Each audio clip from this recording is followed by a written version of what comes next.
నగరంలోని తిరుపతి రైల్వే గేట్ల వద్ద ట్రాఫిక్ సమస్యల పరిష్కారం కోసం తిరుపతి ఎంపీ మద్దెల గురుమూర్తి గత ప్రభుత్వ హయాంలో కేంద్ర రైల్వే మంత్రుల దృష్టికి తీసుకెళ్లడంతో 12.23 కోట్ల రూపాయలతో పట్టణంలోని ప్రధాన ప్రాంతాలైన హీరో హోండా షోరూం వద్ద LC 107 రైల్వే CRS వద్ద ఉన్న LC 109 అండర్ బ్రిడ్జ్ల నిర్మాణానికి అంగీకారం తెలుపుతూ అప్పట్లోనే ఉత్తర్వులు జారీ అయ్యాయి. విధానపరమైన అనుమతులు పూర్తి కావడంతో ఎట్టకేలకు పనులు మొదలయ్యాయి. తిరుపతి ఎంపీ డాక్టర్ మద్దెల గురుమూర్తి సోమవారం పనుల పురోగతిని సమీక్షించారు.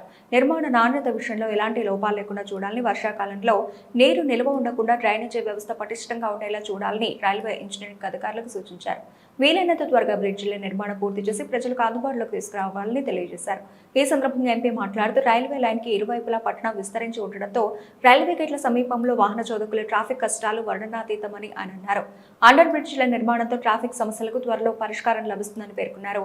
ఈ కార్యక్రమంలో రైల్వే ఇంజనీరింగ్ విభాగం అధికారులు, పోలీసు సిబ్బంది పాల్గొన్నారు.